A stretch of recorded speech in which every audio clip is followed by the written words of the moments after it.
The screen opens on Buckingham Palace's courtyard, bathed in the blazing heat of a July sun, its cream-colored stone walls glowing with timeless grandeur. Tourists buzz with excitement, their cameras flashing, capturing the flutter of royal standards against a brilliant blue sky. The air is thick with the scent of sunscreen and warm cobblestones. The hum of voices mingling with the solemn chime of cathedral bells, their deep notes echoing across London. In this vibrant scene, where history and humanity converge, a single moment will unfold a child's silent cry, answered by a God whose heart refused to stand still. It is a moment that will change everything. For her, for him, and for all who witness the courage to act when duty demands more than silence. As the bells toll, one question lingers. What would you risk to answer a call for help? Staff Sergeant Roderick Vale stands immobile at his post, a sentinel in his scarlet ceremonial uniform, the sun glinting off the polished brass of his bearskin hat,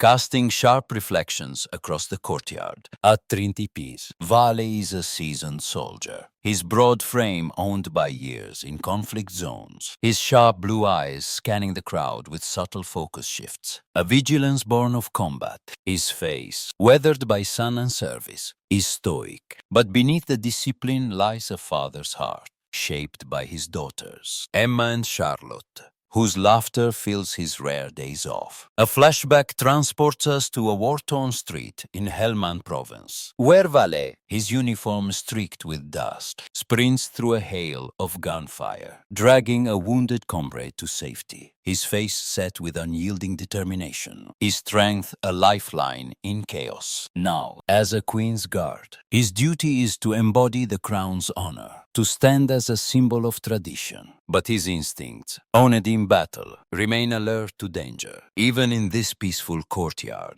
Among the crowd, Vale's eyes settle on a small girl, about 8 years old, hunched and still amid a sea of bouncing children. Her long sleeves, an odd choice in the stifling heat. Her posture rigid with tension, her dark hair falls over her pale face, her brown eyes downcast, avoiding the world. A man in expensive clothes, a tailored blazer, polished shoes grips her shoulder, his smile forced, his fingers digging into her skin when he thinks no one is watching, making her flinch. Vale's chest tightens, a father's intuition stirring, his thoughts flashing to Emma and Charlotte. Their trusting smiles a contrast to this girl's fear. The man's demeanor, polished yet predatory, sets off alarms in Vale's mind, his years in conflict zones teaching him to read the subtle signs of threat. The courtyard hums with live tourists snapping photos, a vendor hawking Union Jack flags, an elderly couple sharing a guidebook. But Vale's focus narrows, his heart pounding with a growing sense of unease. The conflict begins as the man leans down, his face close to the girl's, his voice a low hiss that carries to Vale's trained ears. Stand up straight, no talking, he orders, his tone sharp, his smile vanishing in the absence of onlookers. The girl nods silently, her shoulders stiff, her eyes fixed on the cobblestones. When he checks his phone, her posture relaxes briefly, a fleeting moment of relief before tensing again as he glances back. A tourist, a cheerful woman in a sun hat, kneels beside her, her voice warm, excited to see the guards. Sweetheart. The man cuts in, his smile returning. Too quick, too polished. She's shy. Aren't you, Sophie? The girl nods after a slight delay, her eyes avoiding the name, her hesitation a crack in the facade. Vale's jaw tightens, his hand steady on his rifle, bound by protocol, but sensing a danger that grows with each passing second. The crowd shifts, and the man lifts the girl to adjust her position, revealing bruises on her wrist finger marks from a tight grip, stark against her pale skin. Val overhears the man's next words, whispered but chilling. One more hour, then we're leaving. If you've been good, maybe I won't punish you tonight. The girl's shoulders sag, her face a mask of controlled fear, and Vale's heart lurches, his father's instinct screaming that this is no shy child, but one in peril. The tension escalates as the man maneuvers them to a quieter corner of the courtyard, away from the camera's gaze, his movements deliberate, his eyes scanning the crowd like a predator. He leans down, his voice a whisper, but Vale catches fragments. Remember what I said about running. They'll never believe you. The girl's fists clench, her knuckles white, her body trembling as she controls her fear. A jostle from the crowd causes her sleeve to ride up, revealing more bruises on her arm, purple and yellow. A map of pain, and the man quickly adjusts it, his fingers lingering, his eyes darting to the exits. An elderly couple nearby, their faces kind but concerned, notice the exchange. The woman, her gray hair tucked under a scarf, offers the girl a sweet from her purse, her voice gentle. A little treat for the heat. Dear. The man's smile tightens, his voice edged with irritation. No sweets before lunch. He snaps, pulling the girl closer, his grip visibly tightening. A young mother, pushing a stroller, overhears and frowns, her eyes narrowing as she notices the girl's backpack. Its name tag turned inward, obscuring any name. Shouldn't it say Sophie? She asks, her voice curious but pointed. The man's face hardens, his tone curt. We need to go, he says, dragging the girl toward the exit, his steps quickening, his hand a vice on her arm. Vale tracks them, his heart pounding, his protocol warring with his instincts. As the girl glances back, her brown eyes wide with desperation, a silent plea that pierces his soul. The drama intensifies as the man pulls the girl roughly, hissing, "Walk properly," his voice low but venomous, his facade cracking under the pressure of escape. The crowd thickens, a tour group blocking Vale's view, their guide's voice droning about the palace's history. Vale shifts slightly, his eyes straining to keep the pair in sight, his rifle steady, but his mind racing. As the group clears, he sees them nearing the exit. The man's pace urgent, the girl's steps faltering under his grip. The elderly man, his scarf fluttering, calls out. She dropped something, a small hair clip, glinting on the cobblestones. A deliberate delay that buys precious seconds. The man pauses, his face flashing with irritation, but he bends to retrieve it, giving Vale a clear line of sight. The girl's eyes lock with Vale's, and in that fleeting moment, her hand rises, trembling but deliberate.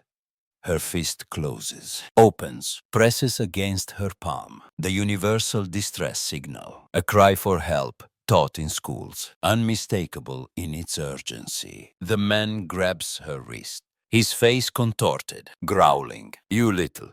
But Vale's training kicks in, his decision made in an instant. The climax erupts as Vale breaks formation, his boots cracking on the cobblestones. A sound that silences the crowd, tourists gasping, cameras swinging to capture the unprecedented breach. "Stop right there," he commands, his voice a deep, resonant boom that carries across the courtyard. His scarlet tunic vivid against the stone, his bearskin hat towering as he closes the distance in long, purposeful strides. The man freezes, his face a mix of shock and bluster, his hand still gripping the girl's wrist. "This is my niece," he protests, his voice loud, his smile returning, but strained. His eyes darting to the exits. Vale's presence is a wall, his blue eyes locking onto the man's. His authority unshaken by protocol's constraints. "Release her now," he orders, his tone calm but unyielding, his hand hovering near his ceremonial bayonet. A silent warning. The crowd watches, their faces a gallery of awe and tension. The elderly couple claps softly, the young mother's hand covering her mouth, a tourist's phone raised to record the unfolding drama. The man loosens his grip but holds on, his face reddening, his voice rising in defiance. "You've got no right," he snaps, pulling the girl closer, her face pale, her eyes wide with hope and fear. Val kneels to her level, his scarlet uniform a shield, his voice soft but firm. "Was that signal for help?" he asks, his eyes searching hers, his father's heart guiding his words. The man interrupts, his voice shrill. "She was brushing her hair, that's all." But Vale's focus remains on the girl, his presence, a lifeline. Palace security arrives, their navy uniforms, cutting through the crowd, their radios crackling with urgency. Vale stands, addressing the lead officer, his voice steady. She used the distress signal. I've seen signs of abuse bruises, fear, his threats. The crowd murmurs, their faces shifting from shock to conviction. The elderly couple steps forward, the woman's voice firm. He was rough with her, kept her too close. The young mother nods, her voice trembling. The name tag was hidden, and she didn't respond to Sophie. The girl, her voice barely a whisper, speaks, her words cutting through the tension like a blade. My name is Lily Bennett. He took me from school. The revelation lands like a thunderbolt, the crowd gasping, their faces a mix of horror and relief. A tourist, a middle-aged man with a smartphone, steps forward, his screen displaying a missing child alert from a local news site. The photo unmistakably Lily. Her dark hair and brown eyes a perfect match. Security moves swiftly, restraining the man as he snarls. You've got nothing. His bluster crumbling under the weight of evidence. Police arrive. Their sirens a distant wail growing louder. And the man is cuffed, his face pale, his eyes darting as he's led away. Lily stands frozen, her shoulders trembling, until Vale kneels again. His voice gentle. You're safe now. Lily. She collapses into his arms, her small frame shaking, her whisper barely audible. Thank you for believing me. The resolution unfolds as the courtyard, once alive with tension, settles into a quiet reverence. Lily's parents arrive, their faces tear-streaked, their arms enveloping her in a tearful embrace, their gratitude a palpable force. The elderly couple, their hands clasped, smile warmly. The woman's scarf fluttering as she nods to Vale. The young mother, her stroller still beside her, wipes her eyes. Her voice soft. You saved her. The tourist with the phone shares the alert with others, his face lit with pride for the god who acted. Vale, his arm bandaged from a minor scrape during the confrontation, stands tall, his scarlet tunic vivid against the palace's stone, his bearskin hat adjusted, his smile warm as Lily looks back, her hug a memory he'll carry forever. The crowd claps softly, their applause growing, a tribute to a god whose courage broke the chains of protocol to answer a child's cry. Days later, the story of Lily and Vale becomes a beacon of hope, shared across news outlets and social media, a viral video capturing the moment. Vale broke formation, his command echoing. Lily's signal a silent plea answered. Headlines praise the guard who saw, framing Vale's act as a lesson in vigilance and compassion, a reminder that duty extends beyond ceremony. At a private ceremony in Buckingham Palace's ballroom, Vale stands before Colonel Sir William Tate, his scarlet uniform gleaming under chandeliers, the air warm with the scent of polished wood and roses. Tat, his face stern but proud, pins a commendation to Vale's chest, his voice resonant. You upheld the crown's honor, Sergeant, and saved a life. Your daughters will be proud. Vale's eyes glisten, his thoughts on Emma and Charlotte, his salute steady, his heart full. The man, identified as a predator with a history of abductions, faces charges, his capture a direct result of Vale's intervention. Lily's bravery and the crowd's vigilance. Lily, now safe with her family, sends Vale a drawing a scarlet guard with a bearskin hat, a small girl beside him. The words, my hero, scrawled in crayon. Val keeps it in his locker, a reminder of why he acted, a talisman for the days ahead. The elderly couple, back in their Devon village, share the story with neighbors, their voices filled with admiration. The young mother, now a local advocate for child safety, tells Lily's tale at community meetings. Her stroller, a constant companion. The tourist, back in Australia, shows the video to his children, his voice thick with emotion, teaching them the distress signal that saved a life. Val returns to his post the following week, the July sun still blazing, the courtyard alive with new tourists, their cameras flashing. His scarlet tunic glows, his bearskin hat steady, his rifle a silent vow. The crowd, unaware of the drama, snaps photos, but the vendor, his cart adorned with a small Union Jack, nods to Vale, his smile a quiet acknowledgement. The palace, with its cream-colored stones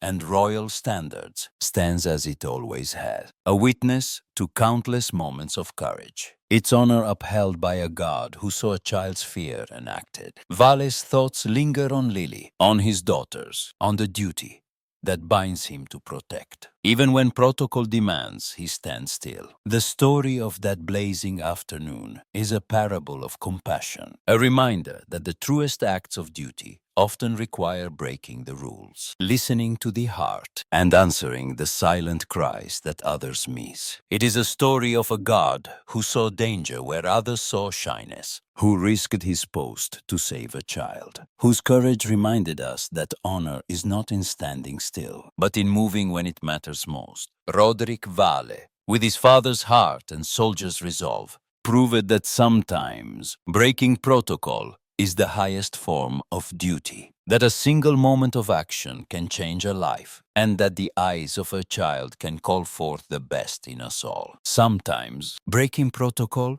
is the truest act of duty. What does courage mean to you? Have you ever faced a moment where you had to act against the rules to help someone, where your heart demanded more than silence? Share your story in the comments below. Tell us about the choices that defined your honor, the moments that tested your resolve, the lessons that linger like a child's hug. If you're inspired by stories like Roderick Vale's and Lily's stories of vigilance, compassion, and the courage to act, hit that like button, subscribe, and ring the bell. Join us for more tales that uplift, that challenge, that remind us of the strength within us all, every single day.